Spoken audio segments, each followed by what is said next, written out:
Greetings to those who watch below.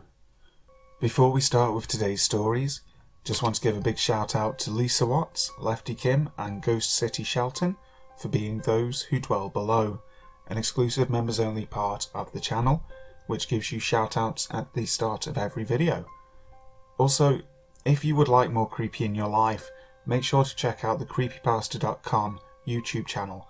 I am actually doing a few videos over there at the moment, so if you want to, go over and check it out, and feel free to say hi. So last video we had our monthly roundup of paranormal stories. This time it's the turn of those true life creepy encounters. Lurking Gangsters in the Woods by Diiiiirty. This happened when I was about 12 years old. My friends and I used to ride our bikes all over Hell's Half Acre, and we lived in a neighbourhood bordering East Cleveland that got a lot of spillover crime from the ghetto, most of which were high school aged kids in gangs committing senseless crimes. Lots of murders, lots of robberies. I even had one friend whose mother was in the wrong place at the wrong time and was killed by a stray bullet from a drive-by shooting. I guess our town wasn't the best neighbourhood, but it wasn't the worst either. So I had saved up my money from birthdays and holidays and saved enough to buy a new mountain bike, and it was pretty badass. Although I believe it was only like $200, but it was the first thing that I ever saved my money for and bought for myself. Naturally, I wanted to take it in the woods to rip some trails, but being in an urban environment, all we had nearby was some small patches of woods. A few years prior to this, I ran away from home and got lost for like 4 hours before stopping at a gas station and calling my dad, who was the reason I ran away from home in the first place, to come pick me up. The reason I got lost is because I turned off the road behind the local post office and went through a pretty big woodlot, the biggest I'd seen in the area, and when I came out, I wasn't anywhere that I recognised. So anyway, I called up my friend who also had a mountain bike, and I told him about the woodlot. We decided to go rip the trails. When we arrived at the post office, the scene was pretty much the same, except they had fenced it off with probably an 8-foot fence with barbed wire. Not the looping razor wire that's impossible to climb, but just general barbed wire. Luckily, there was a small cut in the fence that we could sneak through with the bikes, without having to challenge this barbed wire. Although our urban exploration had brought us over many barbed wire fences, so we were accustomed to getting over them unscathed, but never with bikes. We snuck into the woodlot and got on our bikes and head down the trail, which was on a downhill decline. As we had just started to pick up speed, we were not even 50 yards into the lot when we saw ahead of us, in probably another 50 feet, a group of 8 to 10 older kids, all tatted up and not dressed like they were there for a camping trip. They were just standing there around a fire and smoking cigs or weed or something. Anyway, we stopped and looked at them for what seemed like only a few seconds, and they seemed to notice us immediately. At first they started yelling for us to come over to them. Neither of us moved. We were both good kids with good families, and we knew that this was not a situation that we wanted to be in. They began to get more aggressive as we didn't respond, and the "Hey, come over here" turned into "I said get the fuck over here." At this point, my friend and I looked at one another, knowing they wanted to steal our bikes and probably beat us up, hoping one of us had some kind of escape plan. And when we looked back to see what they were doing, we saw 2 of them running at us. We flipped our bikes around and took off back toward the fence. We were pedalling uphill, so we were going slower than we would have been if we were on foot. I was in front and jumped off my bike and ran with my bike in tow. Beside me, my friend followed suit and did the same. We were covering ground faster on foot since we were going uphill and couldn't gain any momentum on the bikes. When we got to the top of the hill, we were greeted by the barbed wire fence. Fuck. Now, I was a pretty strong 12-year-old. I was very athletic and had natural strength from growing up as a wrestler. We wasted no time looking for the opening because it was well hidden and a pain in the ass to get through. So I just grabbed my bike and threw it over the fence. My brand new bike. Then I grabbed my friend's bike and did the same. We scaled the barbed wire and jumped down from the top and into the parking lot where our bikes lay astrew, and hurriedly picked them up.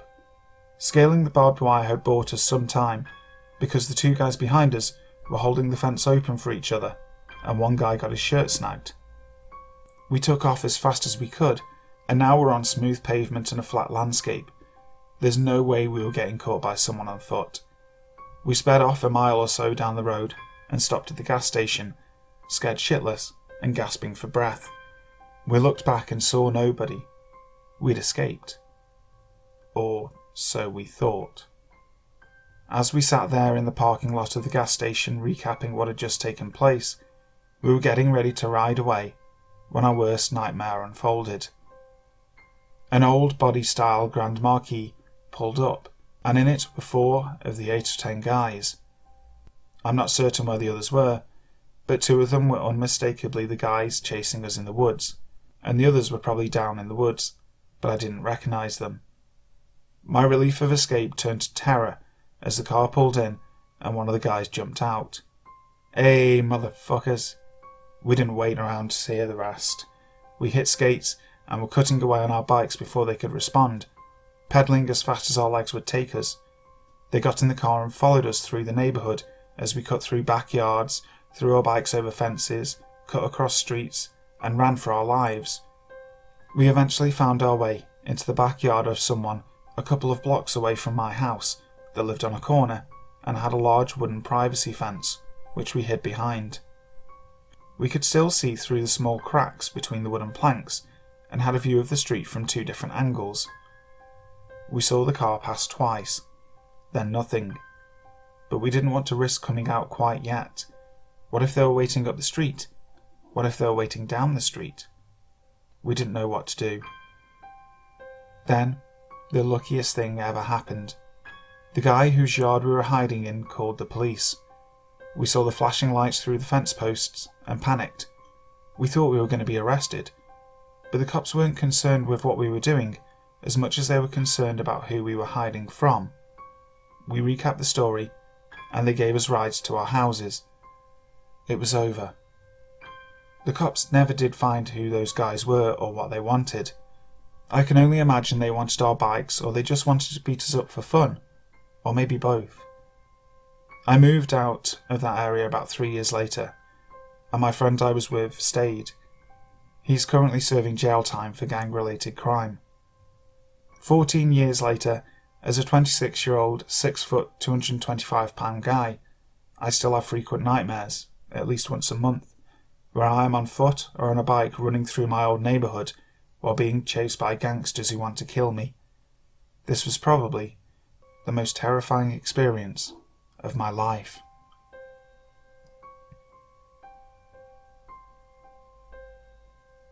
My girlfriend and I were almost robbed in Walmart. My girlfriend and I have been dating for about 3 years, and I've never had an experience that was as close of a call as this time.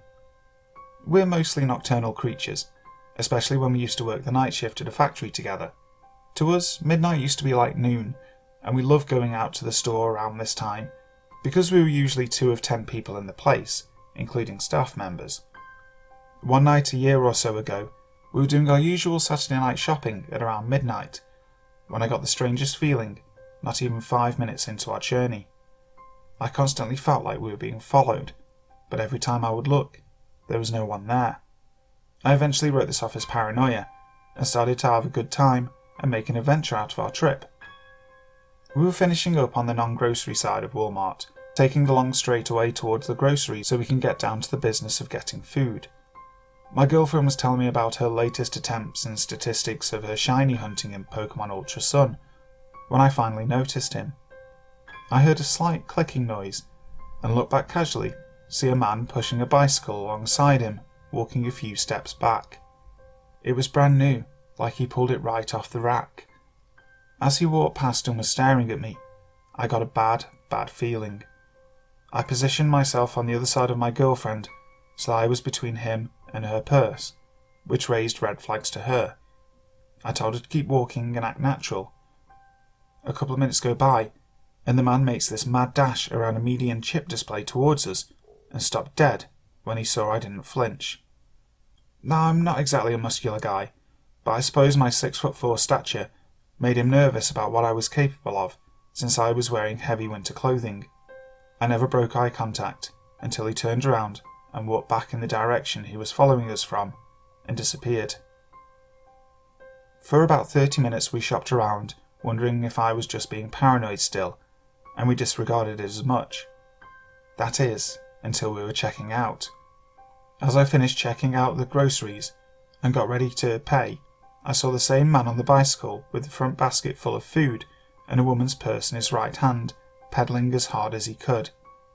An employee made an attempt to grab him, but was too slow and he got away. We then asked a nearby employee if we just saw what we think we did, and told them about what happened to us, and they said they weren't allowed to tell us anything and threatened to charge us with trespassing if we didn't leave immediately. To this day, I have no idea if they ever caught the guy or got the purse back. We still talk about this, and her family says it's possible I could have died if I fought back, but I figure if he had a gun, he wouldn't have hesitated like he did when he finally caught up to us.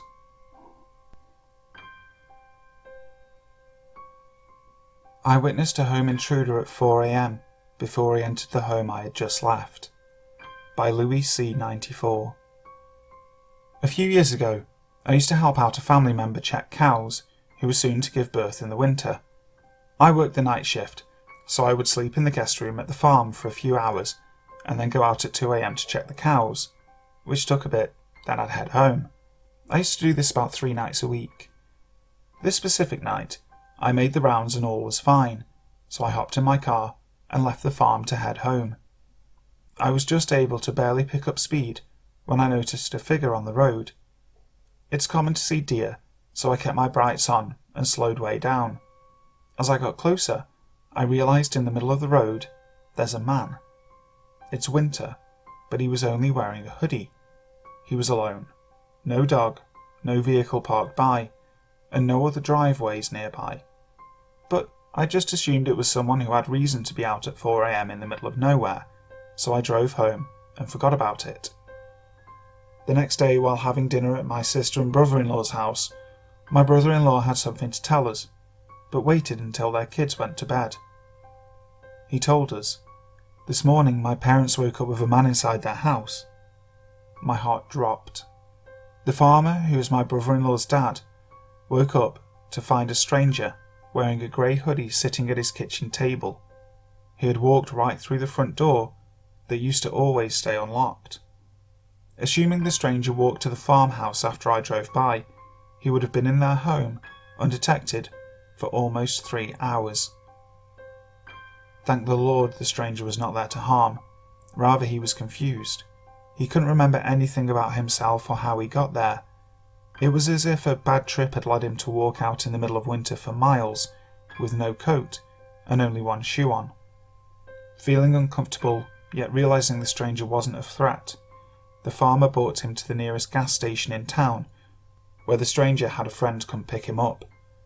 Now, the farmer and his wife always lock their doors.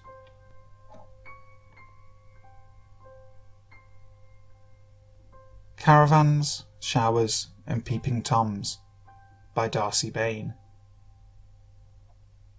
When I was 12 or so, my friend Louise invited me to spend a week with her granny and older brother at their parents' caravan. It was in a caravan site in Ayr, right next to the coast. The beach was fun to run and play on, but was very rocky and gravelly and festooned with jellyfish, so we never even considered going for a swim. The caravan site was quite large and in the middle of open farmland, with not a lot of trees around and plenty of hills in the distance. It had a communal wash house in the centre of the site, with 2 enclosed unisex shower cubicles within the smelly entrance to the gents' toilets. The caravan itself was quite old-fashioned, even in 1991, and was really very small. It had a wash closet with a toilet, and the front lounge section and rear kitchenette could only be separated from the entranceway and each other by a couple of thin curtains. At night, the lounge sofas converted into a double bed, as did the dining booth in the back. Louise and I slept in the lounge, and her granny and brother slept in the kitchenette. It was very cramped, with little privacy. David, Louise's brother, was sort of creepy. He was a year older than Louise and I, and didn't seem to have a lot of friends. He stared at me sometimes, and wouldn't answer when I spoke to him. Louise said he sometimes watched her through the gaps in her bedroom door at home, and he sometimes tried to peer under their bathroom door when she was in the bath or on the toilet. Being girls and not really aware of sex or incest or perversions, we just took this for the kind of annoying, goading behaviour typical of any boy. He'd always laugh and jeer if anyone put him on the spot about it. I was disappointed that David was going, and we even tried to convince his gran not to bring him along, but to no avail. The previous summer, David had gone through a phase of always trying to pull down girls' skirts, pants, whatever. He tried to do it to me and his sister a few times until his dad found out and did the same to him, before spanking him as he cried his eyes out. I felt sorry for David after that, but still wondered if he'd try the same thing on this holiday. I decided I'd try to never turn my back on him. David turned out to be great, for the first day or two anyway. He'd really matured. He'd talk and smile and generally be kind and helpful. He was thinner and taller, and he started growing his hair and was listening to rock music now, so he lent me his Walkman with some tapes of Bon Jovi and Aerosmith, which I didn't really like, but the gesture was just another part of his improved behaviour. I really liked the way he looked and dressed now, and crazily, was developing a tiny bit of a crush on him. Louise still couldn't stand David though, so I didn't say anything like that to her. The first creepy moment came on the second night when we were getting changed for bed in the lounge with the light on and the curtain closed over. If the light was off in one end of the caravan and not the other, the curtains became slightly see-through. Louise was changed and I was undressing when she hissed, "David!" at the curtain. I ducked under the covers in just my pants and stared at the curtain. I didn't hear him move, but Louise said, "He's gone now." I almost didn't believe she'd seen him, but I got up changed under the covers in the dark anyway. I got up 2 times during the night to use the toilet, and both times David was in there, and didn't come out for at least 10 minutes. I'd heard him go in and out a lot the night before too. When he went in or came out after that, I wondered if he'd been standing at the curtain, but it was too dark to tell, and I only heard him when he was at the toilet door. I lay awake for at least an hour or 2 that night, but in the morning David was just his new friendly self, and we got on fine. Louise didn't seem bothered either. I went for a shower at the wash house with Louise in tow, because I was a little scared of all the boys and men coming and going.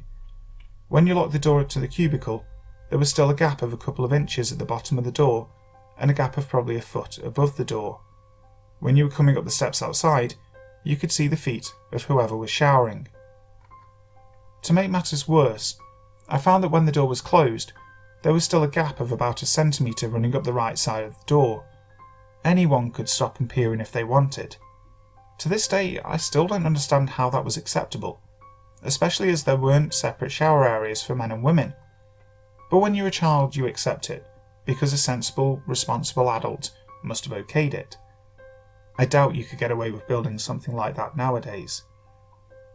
Before we undressed, we found that we could hang one of our towels on the corner of the door and block off most of the gap, so at least if someone wanted to watch us, they'd have to kneel right down, and who was going to risk doing that with all the toing and froing in the morning?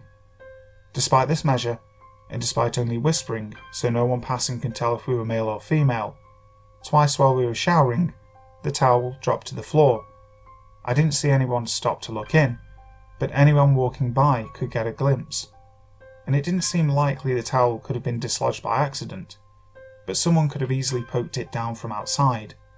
I was mortified, and we took turns holding the towel in place until we were done. Every once in a while, someone would stop and stand at the door for a moment, then move on. We got dressed and got out, and as we were walking back to the caravan, I turned and saw David coming out of the gents, almost like he'd been looking for us. He'd been in there at least some of the time we were in the shower cubicle, and would have known it was us from the towel over the corner of the door.